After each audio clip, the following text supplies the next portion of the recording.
দূরবর্তী এক দেশে একটি রহস্যময় সমাধি ঝড়ের গ্রামবাসীরা খুললে দুটি অদ্ভুত গোলক এবং প্রাচীন জাদুকর উরান্ডা শামার আত্মা, যিনি ঝড়ের গ্রামের নেতা, মুক্তি পায়। প্রাচীন জাদুকর একটি নেকড়ের দেহে প্রবেশ করে। একটি গোলক নোবিতার পাড়ায় এসে পড়ে। প্রথমে সুনেও এটি পেয়েছিল এবং এটি ধরার চেষ্টা করেছিল এবং তার পোষা প্রাণী বানানোর চেষ্টা করেছিল, কিন্তু সে ব্যর্থ হয়েছিল। এদিকে নোবিতা বাড়ি ফেরার পথে আইসক্রিম খাচ্ছিল, কিন্তু দুর্ভাগ্যবশত সেই অদ্ভুত সাইক্লোনটি এটি ছিনিয়ে নেয়। নোবিতা এটি অনুসরণ করে এবং তারপর সাইক্লোনটি আইসক্রিমটি গিয়ানের মাথায় ছুঁড়ে মারে। এর ফলে সে রেগে যায় এবং নোবিতাকে মারার চেষ্টা করে, কিন্তু সে একটি আবর্জনার বাক্সে পড়ে যায়। তারপর সাইক্লোনটি নোবিতাকে অনুসরণ করে এবং বাড়ির ভিতরে যায়।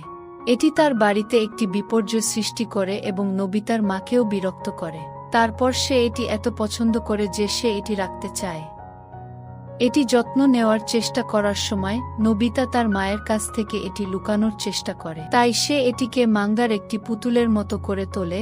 একটি নরম খেলনা মেশিন ক্যামেরা এটিকে একটি খেলনা হিসাবে তৈরি করতে। তারপর সে এটি শিজুকাকে দেখানোর জন্য নিয়ে যায়, কিন্তু অদ্ভুত সাইক্লোনটি শিজুকার স্কার্ট উড়িয়ে দেওয়ার জন্য নোবিতা তাকে বকাঝকা করার পরে পালিয়ে যায়।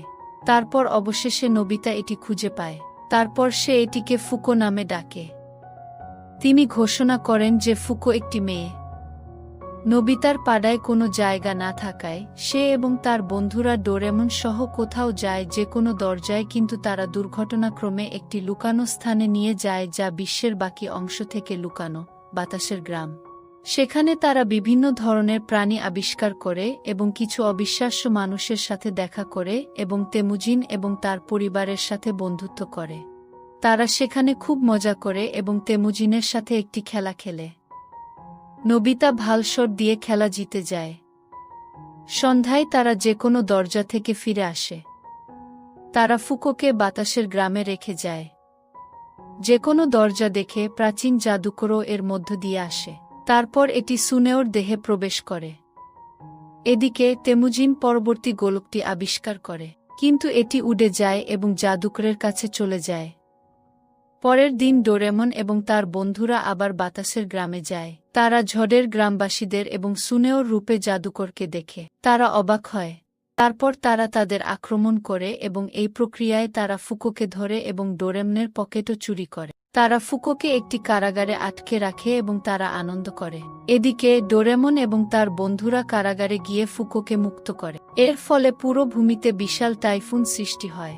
ইয়াক নোবিতাকে ফুকোর যত্ন নেওয়ার পরামর্শ দেয় এবং তাকে লাল রত্ন গোলকের কাছে না আনার পরামর্শ দেয়।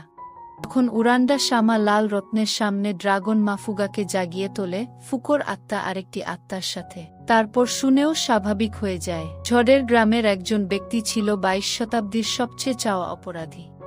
তিনি ড্রাগন মাফুগাকে নিয়ন্ত্রণ করতেন, পূর্বে প্রাচীন জাদুকর উরান্ডা শামা দ্বারা, এবং জাদুকরকে একটি আত্মা বন্দি খাঁচায় আটকে রেখেছিলেন। নোবিতা একটি ভারী তলোয়ার নিয়ে তাকে আঘাত করার চেষ্টা করেছিল, কিন্তু ব্যর্থ হয়েছিল। তারপর ফুকো আগ্নেয়গিরিতে গিয়ে নিজেকে আগুনে পরিণত করে এবং বিপরীত দিকে চলে যায়। মাফুগা ফুকোর বিপরীত দিকে ঘুরছিল। সে তার জীবন ত্যাগ করে তার পরা নরম খেলনাটি রেখে যায়। নোবিতার চোখে জল ছিল। তিনি প্রতিজ্ঞা করেছিলেন যে তিনি তার শেষ নিঃশ্বাস পর্যন্ত তাকে ভুলবেন না। তারপর তিনি নরম খেলনাটি নেন। সুনেও গিয়ানকে বলেছিলেন নোবিতাকে কয়েক মিনিটের জন্য একা থাকতে দিতে, যখন গিয়ান নোবিতাকে সান্ত্বনা দিতে চেয়েছিলেন। তারপর সময় টহল এসে অপরাধীকে ধরে, তাই তাকে সময় টহল দ্বারা ধরা হয়েছিল এবং নোবিতা তেমুজিন এবং তার পরিবারকে বিদায় জানায় এবং নরম খেলনাটিকে আলিঙ্গন করে। ডোরেমন এবং তার বন্ধুরা বাড়ি ফিরে আসে।